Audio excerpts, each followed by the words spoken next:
Good afternoon and welcome to Talk to Be Well. This is our special International Youth Day broadcast. I'm your host, Dr. Robin Henderson, Chief Executive Behavioral Health for Providence here in Oregon, and Clinical Liaison to the Wellbeing Trust, whose mission is to improve the mental, social, and spiritual health of the nation.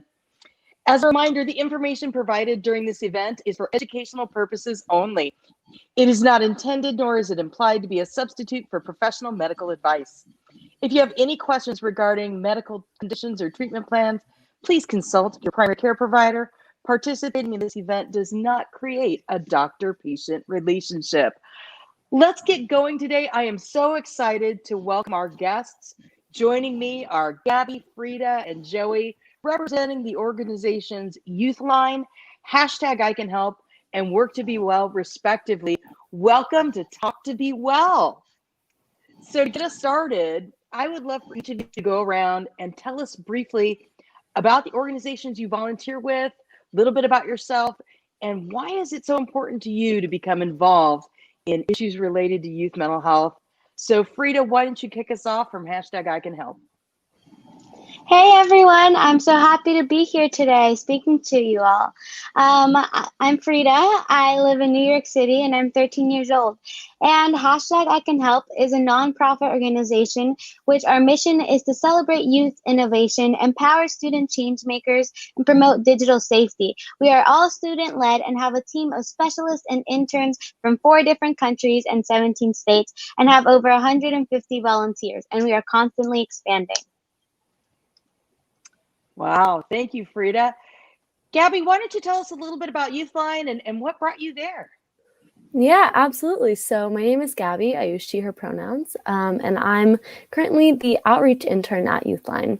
So Youthline is a peer-to-peer crisis line, and we answer calls, texts, and chats from youth all over the world at this point who are in crisis. And there's no problem that's too big or too small for us. So people reach out about a variety of things, ranging from school stress to relationships to suicide and self-harm. So we take all kinds of contacts from everywhere. And yeah, all of our volunteers are young people. So we're able to support people coming from that peer-to-peer standpoint and just offer a level basis with potentially more understanding about the issues that our contacts are going through, because oftentimes we're also going through some similar problems.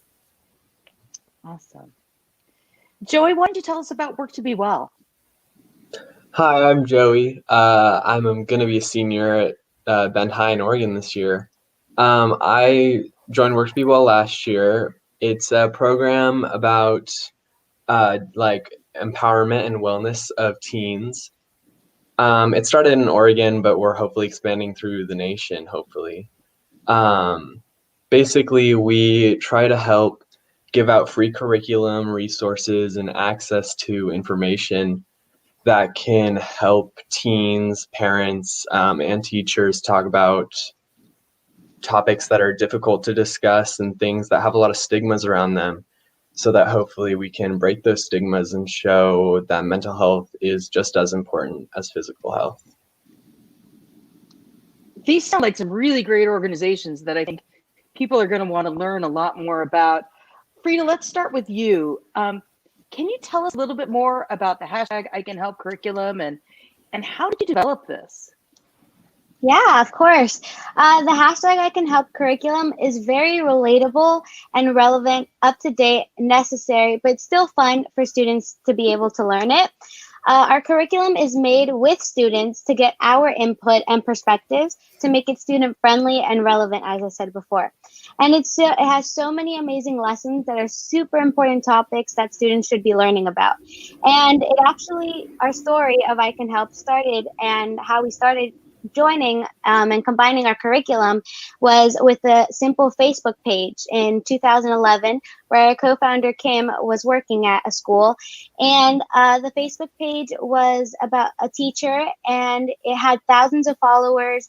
It became a school-wide drama, and it took 14 days to take it down. It was sending a lot of negativity online.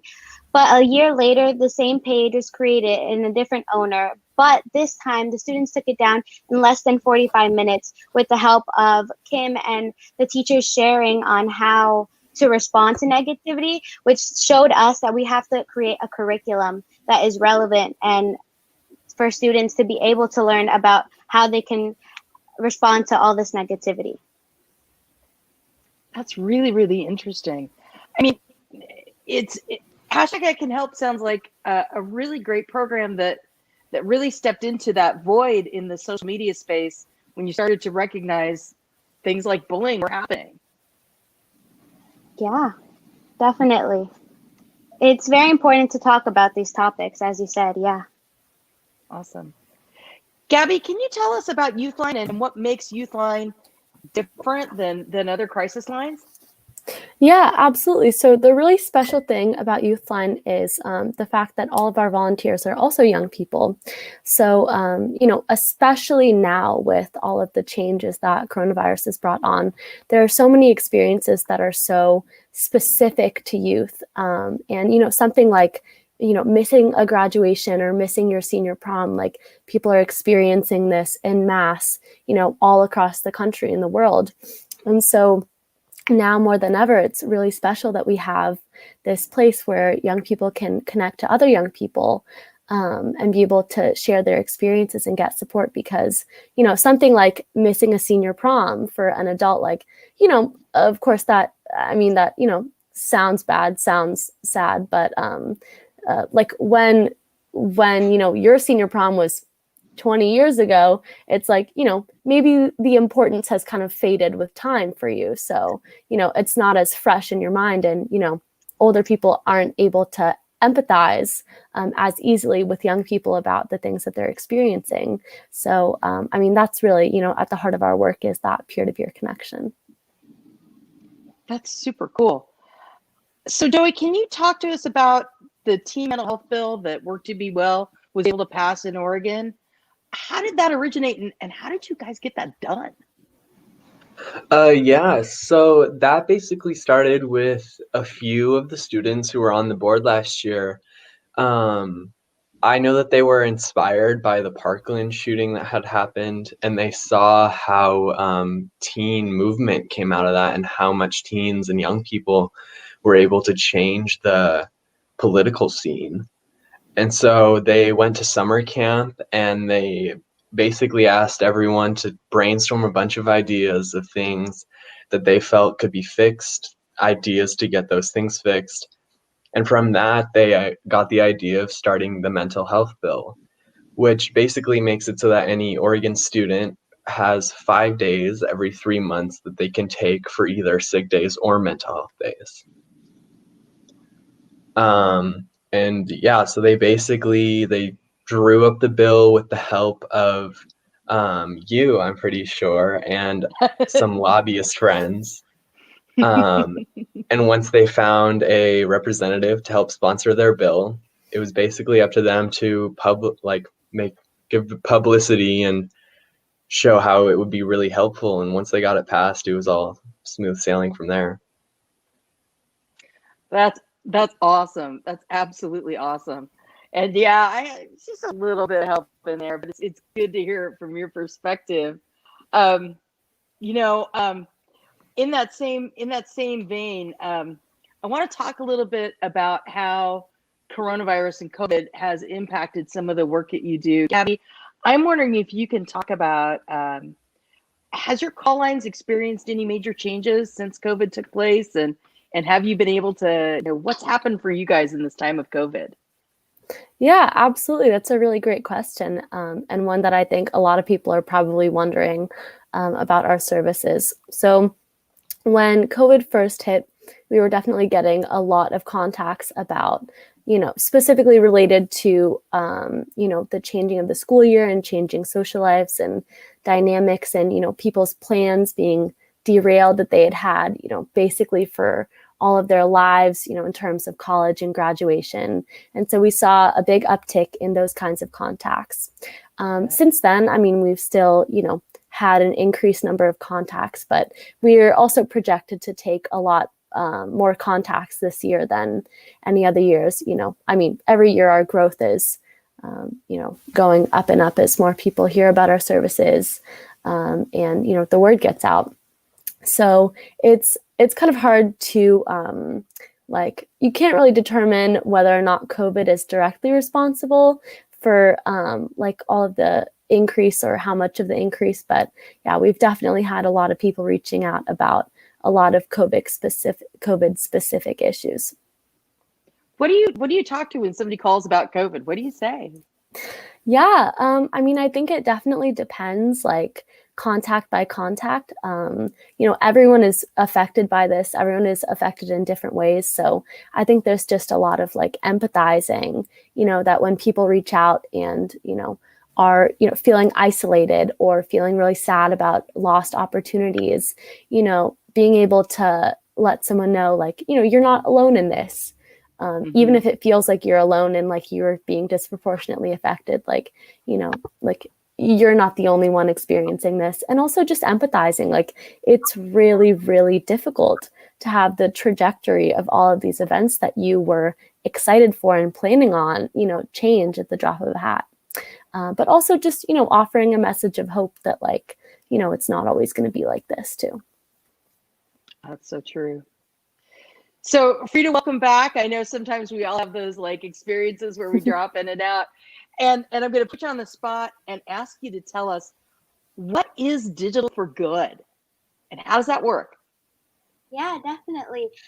Digital for Good is our big event that happens once each year. And it's an event where we highlight and showcase students who are using digital media for good. It could be on Twitter, Facebook, any of the social platforms. Our winners are always so amazing, and many have their own organizations. Some have created apps and social media accounts that spread a beautiful message and spread positivity. We have mentors that come and speak at our events, just like this one.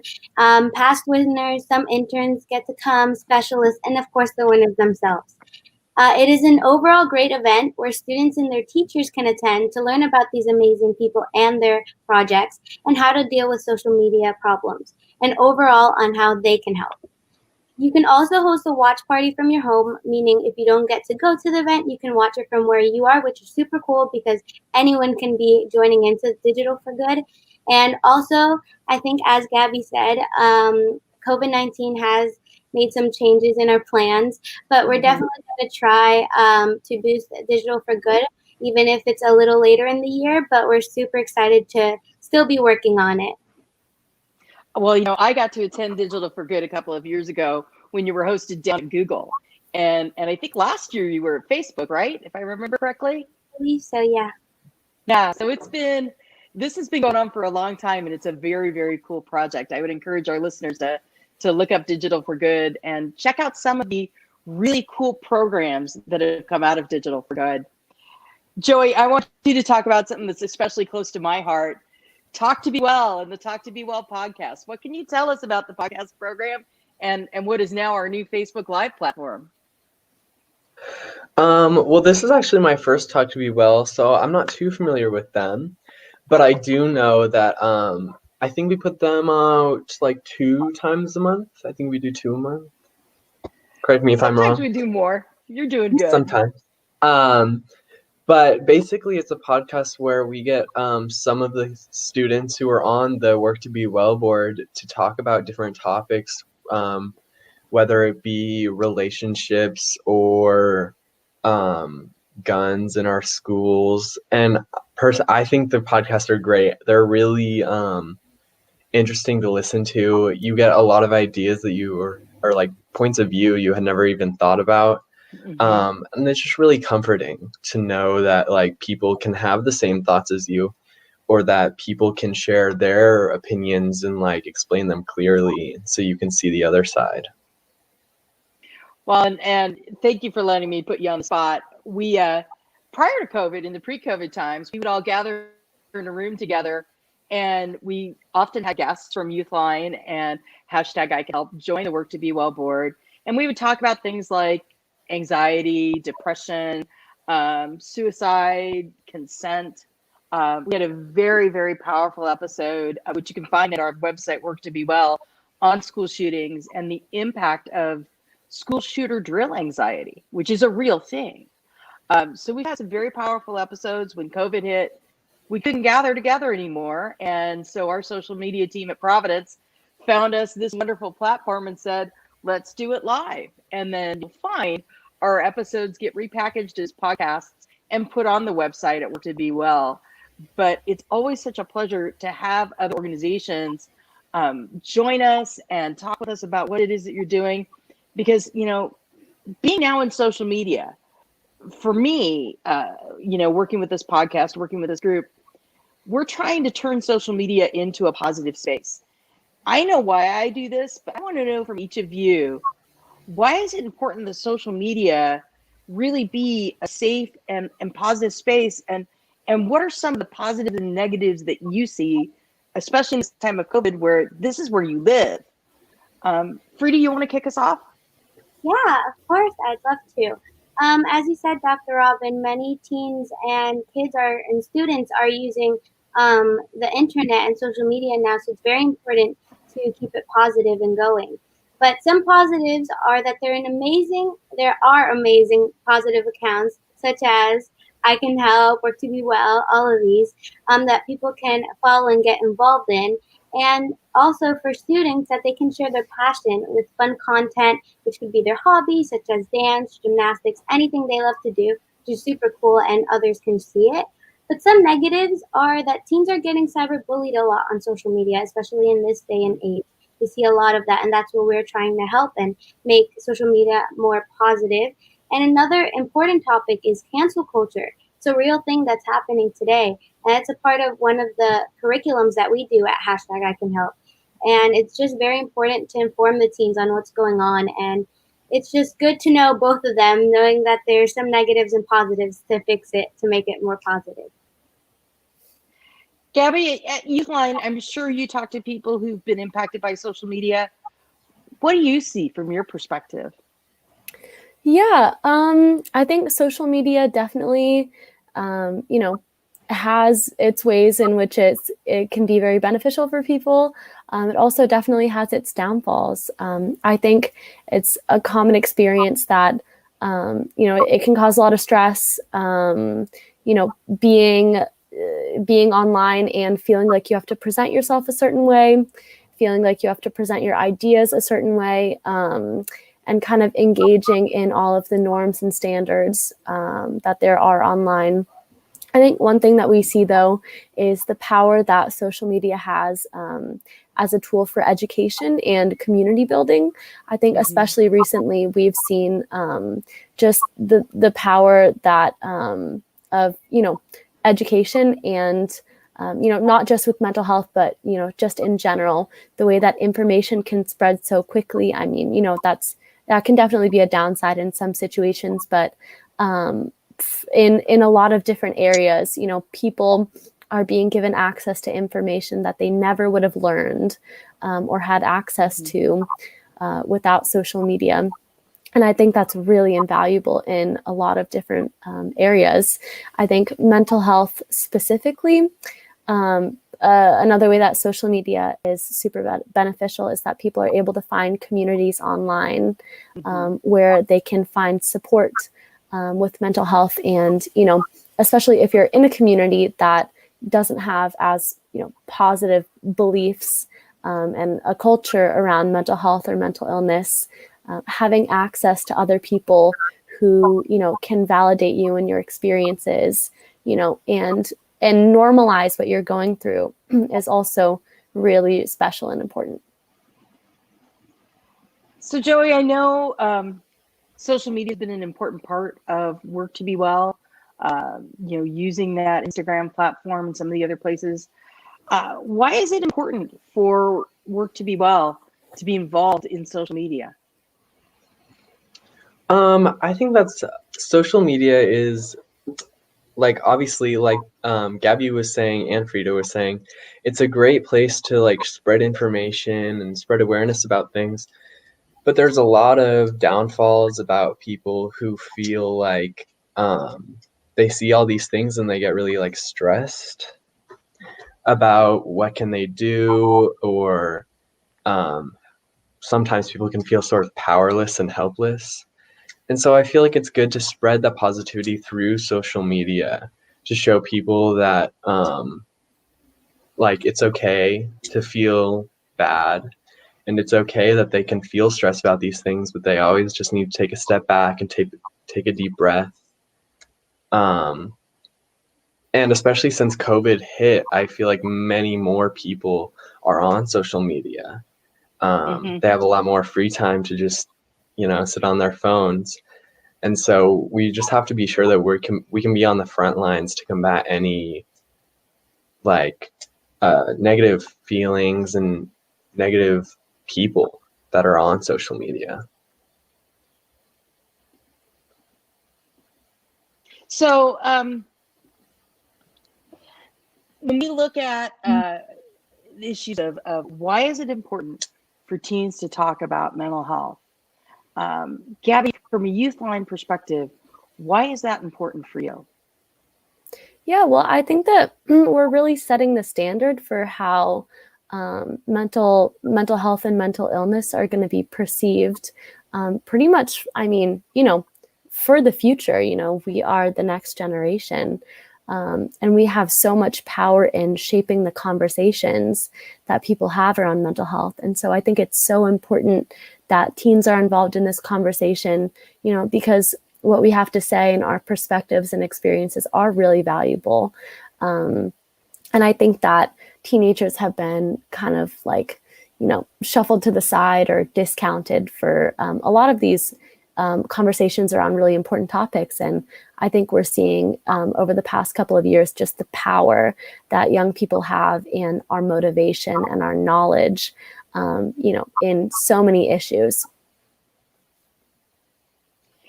I think that the microphone and the space that Youthline has to really be that expert coming in the trained perspective is so very, very, very important. Frida, I know #ICanHelp, well, not directly going at mental health. You're in it. I mean, that's part of what it is that you deal with it. Why do you think it's important that you use the #ICanHelp platform to lift up issues of mental health? Yeah, definitely. As you said, we also like to share. That's why we love being with Providence Health and Youthline, Work2BeWell, Wellbeing Trust, because we get to share their resources as well, and we get to share the message, which is super cool.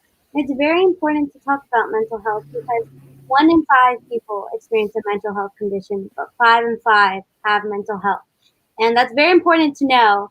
And I always repost that because everyone forgets that we all have mental health and it's important to talk about it. And I believe Gabby also said it. We have to break the stigma or break the ice about making mental health topics and talks normal, and for teens to be able to be comfortable talking it and sharing the message. And it's important to take care of your mental health because sometimes we get so overwhelmed with events, tests, anything, and we just need time for ourselves and time to have some self-care Sunday, which we love to call it Help. And we just love being able to share this message with everyone. And it's good for teens to learn about it because that way they can share the message with their peers, their family, and then spread the I will help. And my I will help is that I will start the conversation. That was awesome. And I love Self-Care Sunday. I think that should be a must-have for everybody. Joey, I know Work2BeWell was founded with this idea of getting teens to talk about mental health. And I know you and I have talked in the past about what brought you into this. For you, why was it important to join Work2BeWell, and why is it important to talk about mental health? It was really important for me to talk about, or to join Work2BeWell to talk about mental health because I had faced some difficulties in middle school with mental health, and I know my sister also had during her high school career. And so I just knowing that it had impacted us both, I thought about the impact it must have on everyone else. And no one had ever really talked about it. But once I started getting into like the data and the statistics, I realized how common it is for everyone to have anxiety and mental health issues, but no one ever talked about it. So I think it's really important that we break that stigma so that we can talk about mental health openly. because especially in Oregon, suicide among teens is the second highest cause of death, other than car accidents. But and Oh, I just I was going but to say the new data says it's now, unfortunately, it's now number one oh leading cause of death for young people between the age of 10 and 24. yeah. Yeah. And I think a big part of that is the stigma around it and people Yep. feeling like they have nowhere to go for help, that it's something that is wrong with them. But if we can open up the conversation about that and show people that feeling bad is okay and that they always have someone they can turn to, that will help the conversation a lot.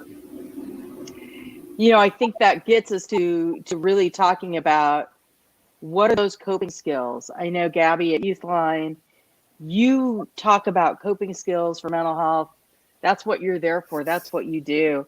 What are your go-to mental health coping skills? For me, well, I mean, I like having a cup of tea, if I'm ever feeling stressed out. I think it really varies for everyone. I also like watching Netflix. I know that's, one that's pretty popular among people my age, just to like sit back and tune out for a second. Coping skills are so important for a lot of the contacts that we take. It's never about solving our contacts issues, but a lot of the contacts we take, really the priority is just getting them through the night. And coping skills are usually the main part of that. Frida, how about you? What's your go-to mental health coping skill? Yeah, my go-to is always the emotional first aid kit, which consists of the senses, which we like to call the smells, the touches, and everything of that. And our workshops with I Can Help, we actually just had one this Monday. It shares all of this, and it's a part of the curriculum, which is so cool because the emotional first aid kit, as Gabby says, something that I want to go to. So it could be Netflix for sight, it could be a stuffed animal for touch, or it could be essential oils for smell, and just having your list of all these things is so important and necessary, so we can all look back to it when we need it and when we just want a sense of comfort in yourself, and having these just around you is super cool. So I love always using the emotional first aid kit. Oh, I love that. Yes, we have a great piece of curriculum on emotional first aid kits that you can find at the Work2BeWell website. There's an entire set of curriculum that you can make your own emotional first aid kit. And I think we even have some playlists that go along for different people if you're interested. Joey, how about you? What's your go-to skill? Probably just relaxing with my dog and watching some Netflix. I also really like hammocking. It's really relaxing. Okay, what is hammocking? Got to tell us what hammocking is. Like when you strap up the big hammock between two trees, take a nap in there. Nice. All right, that works for me. So I want to ask, each of you, think about if you could highlight one thing about your organization that's special and unique, that you volunteer with, that's made it the most worthwhile to you. What would that one thing be? Frida, I'm going to start with you. Yeah, there's so many great aspects and things to be a part of I Can Help. It's amazing. But definitely one of the things that have made it worthwhile is definitely the family we have created, the beautiful message we get to share together.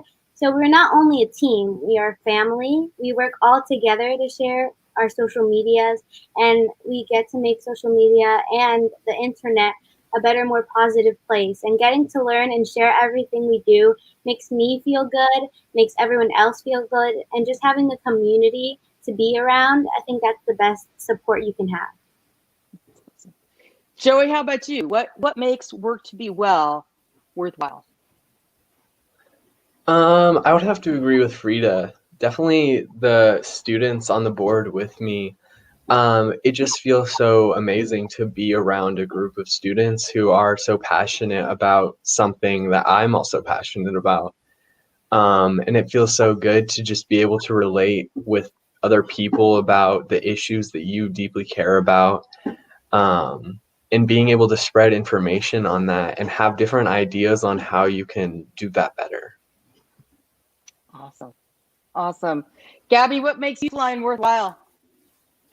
Oh, I can't just pick one thing, but I would say that consistently, whenever I go to shift, or I go to a Youthline outreach event, I always leave feeling better and happier and more empowered than I felt when I came there initially. So I would say some of the most important things that I have taken from my experience at Youthline as a volunteer and now as an intern are just the sense of community. I just feel so at home here. Like Joey and Frida said, having a community of other people who are also passionate about what you're passionate about, and are putting in the hours to do this work is so incredible. It's just an amazing space to be in that I'm so grateful for. And I just feel really grateful to do the work that I do on the lines. That's why we're here, and why people come to Youthline. And that is, it's like the heart of what we do. And that is so fulfilling as well. But I just love it. Wow, these are three amazing organizations. And as we wrap up our time here today, because time always flies on Talk to Be Well, I'm wondering if each of you can highlight, I know we've inspired a bunch of teens to get involved with your organizations. So I'm going to put you on the spot and I'm going to ask, how do you get involved? We're going to lead off with Joey. How do you get involved with Work2BeWell? So for this year, our applications are opening sometime later this month. I'm pretty sure they will be talking about the applications in later Talk to Be Wells. But you can also check our website, work2bewell.org, where we will post the application. And then once you fill out an application, it's reviewed, and then hopefully you'll get in. Awesome. Frida, how can I join the team at #ICanHelp? Yeah. You can become a volunteer. We already have our spots for specialists and interns, but becoming a volunteer is always open. We always have projects you can work on, and people can always help with anything. And just by interacting with us on our socials, if you have anything, message us on Instagram, any of our socials, and we're almost to 10,000 followers, which will make us better outreach because we'll have more features. So it's super cool if you can interact with us. Oh, awesome. That sounds awesome. And Gabby, how can I volunteer for Youthline? Yeah, totally. So if you are 15 to 19 and you're in the Portland metro area or the Central Oregon, like the Tri-Cities area, you can volunteer with us. So we do multiple trainings a year. They've been impacted by COVID, definitely, but we have one training now set for December, and we're thinking about potentially doing another training sometime in between now and that training. And if you want to volunteer, you can go to our website, which is OregonYouthline.org, or you can reach out to us by email. Well, I want to thank you, Joey, Frida, and Gabby, for joining me today. It has been absolutely amazing talking with you about your organizations, Work2BeWell, #ICanHelp, and Youthline, of course. I want to thank everyone for listening and being part of our conversation today. If you are looking for help with your mental health or other medical advice, please visit providence.org. And for more information about Work2BeWell, #ICanHelp, or Youthline, go to our various websites, and we will have links to all of those websites at work2bewell.org. That's work2bewell.org. I am your host, Dr. Robin Henderson. You can follow me on Instagram at DocRobHenderson. Make sure to follow work2bewell.org and Providence on Twitter under Providence Health System on Instagram, Facebook, LinkedIn, all those platforms for Work2BeWell as well. Thank you so much to our guests. Have a fabulous day and be well.